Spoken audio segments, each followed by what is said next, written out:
सभी को जोहार। एंड आज मैं एक नया वीडियो बनाने जा रहा हूँ जो सेमेस्टर 3 के CC7 पॉलिटिकल साइंस ऑनर्स। आज का जो टॉपिक है राजनीतिक संस्कृति, इसको हम लोग बोलते हैं पॉलिटिकल कल्चर। मैं doctor Gautam Gaurai, department of political science, Patamda degree college Jalna, Kolhan university Chaibasa के अंतर्गत। तो लास्ट वीडियो में मैं बच्चे को क्लास के साथ साथ उसका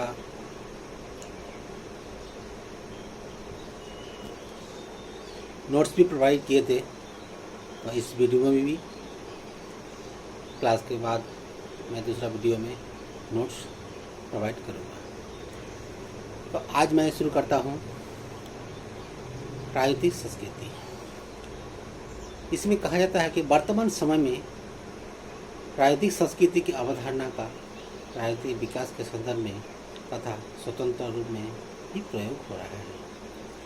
वास्तव में राजनीतिक संस्कृति का विश्लेषण एक अन्वेषणात्मक प्रणाली का दर्जा प्राप्त कर लिया है।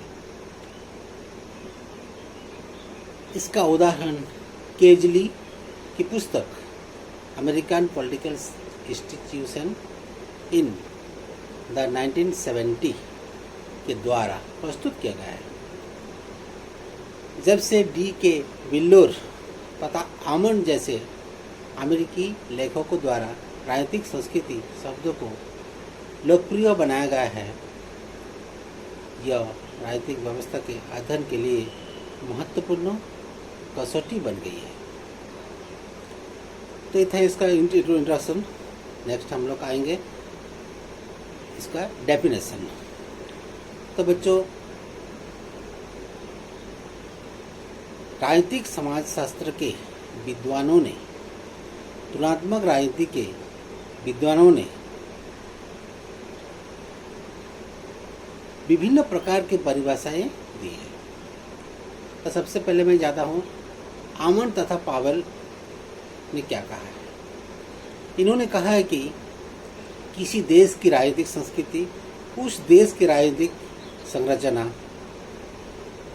संस्थाओं में कार्य करने वाले व्यक्तियों तथा उनके द्वारा बनाई गई नीतियों तथा उनके द्वारा लिए गए निर्णय, इन नीतियों के निर्माण को प्रेरित तथा प्रभावित करने वाले साधनों और नीतियों को क्रियान्वित करने वाले निकायों के प्रति उस देश में रहने वाले व्यक्तियों का अभिमुखीकरण है।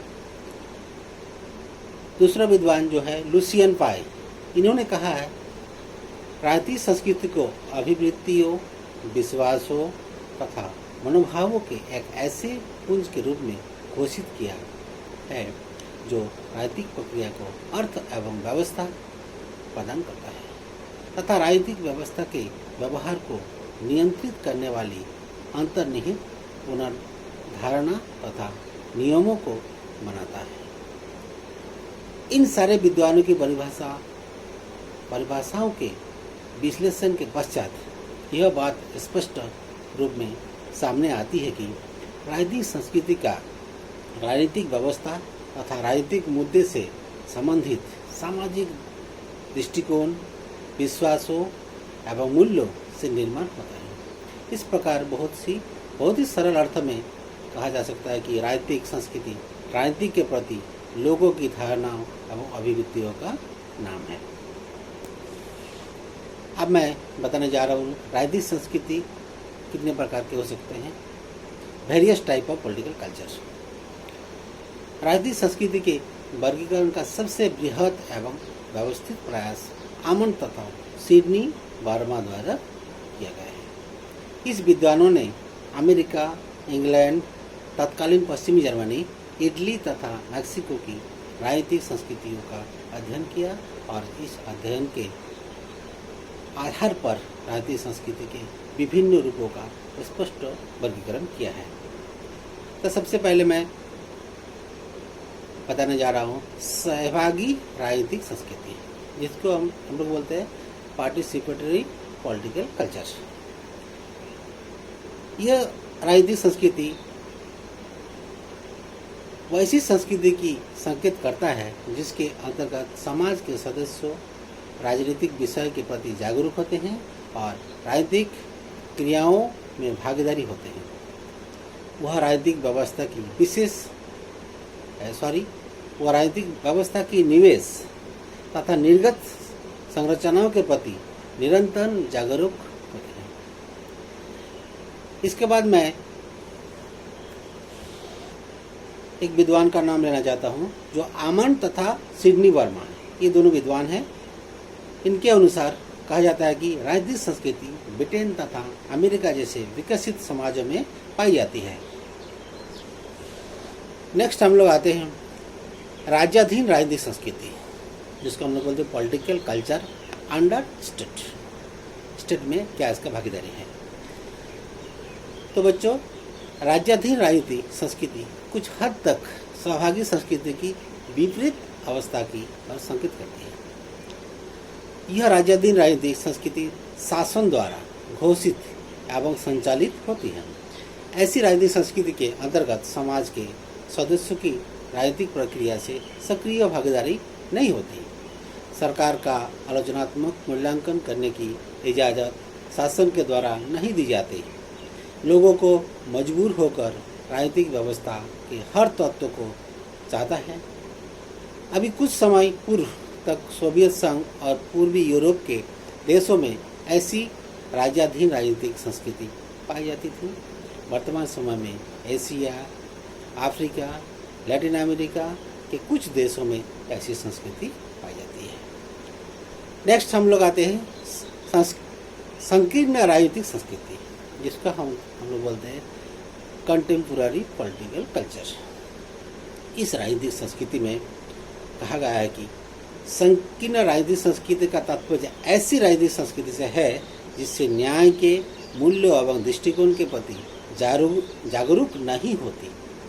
इस संस्कृति के अंतर्गत लोग न तो राजनीतिक व्यवस्था के कार्यक्रम के संबंध में कुछ जानने का प्रयास करते हैं और न ही राजनीतिक व्यवस्था के गुण दोष पर विचार करते हैं। इसके बाद आता है जो राजनीतिक संस्कृति के कुछ निम्नलिखित रूप का वर्णन किया गया है। सबसे पहले मैं बोलना चाहता हूँ संकीर्ण राज्याधीन राजनीतिक संस्कृति, जिसमें संकीर्ण एवं राज्याधीन राजनीतिक संस्कृतियों के तत्वों का मिश्रण होता है। इसके बाद सहयोगी संस्कृति राजनीतिक, जिसमें सहभागी एवं संकीर्ण राजनीतिक संस्कृतियों के तत्व पाए जाते हैं। इसके बाद जो है राज्याधीन सहभागी राजनीतिक संस्कृति, जिसमें राज्याधीन तथा सहभागी राजनीतिक संस्कृतियों का मिश्रण पाया जाता है। इसके बाद में राजनीतिक संस्कृति में आमंड व पावेल का क्या योगदान था। Contribution of Almond and Powell in the concept of political culture. इस पॉलिटिकल कल्चर में उनका योगदान क्या था।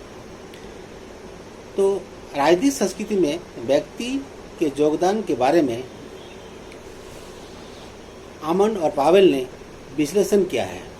इन्होंने यह ज्ञात करने का प्रयास किया है कि व्यक्ति को राजनीतिक संस्कृति के संबंध में किन तत्वों से जानकारी होती है जिनकी वजह से वह राजनीतिक संस्कृति में भागीदारी निभाता है। इस बात को भी जानने का प्रयास करने के लिए व्यक्तिगत राजनीतिक अधिकार के प्रति तथा सामूहिकता के प्रति व्यक्ति कितना जागरूक है, इस संबंध में आमंड और पावेल ने 3 सुनिश्चित चरण बताए हैं।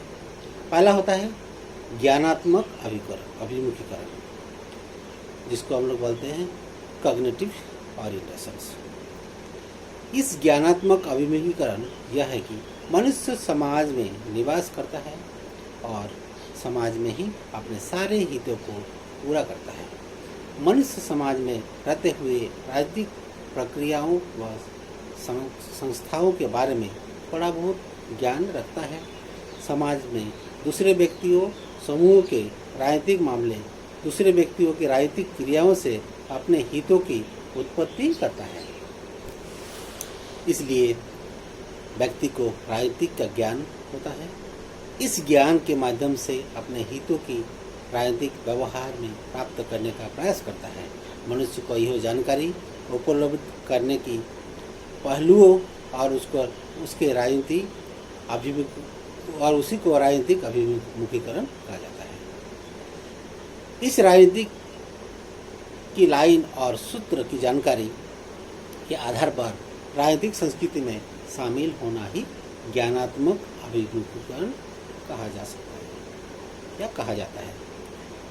दूसरा आता है भावात्मक अभिमुखीकरण, इमोशनल ओरिएंटेशन। इस भावात्मक अभिमुखीकरण के बारे में कहा जाता है कि मनुष्य समाज में रहते हुए राजनीतिक भावना के रूप में अपनी भावना को प्रकट करता है।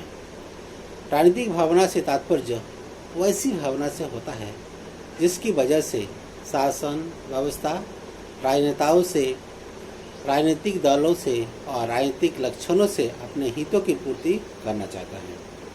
भावनात्मक राजनीति पहलू के आधार पर दूसरे लोगों के साथ मिलकर या व्यक्ति विशेष के रूप में राजनीति की समस्त गतिविधियों से अपना लगाव रखने लगता है।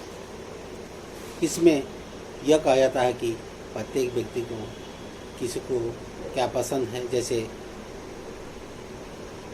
जिस व्यक्ति को जो राजनीतिक दल पसंद है उसे प्रचार में, मतदान में सक्रिय भूमिका निभाता है। ऐसे संबंधों को जिनकी वजह से राजनीतिक संस्कृति में व्यक्ति अपनी भूमिका का निर्वाह करता है, साथ ही साथ उसके माध्यम से व्यक्त करता है और इसको भावात्मक अभिमुखीकरण कहते हैं।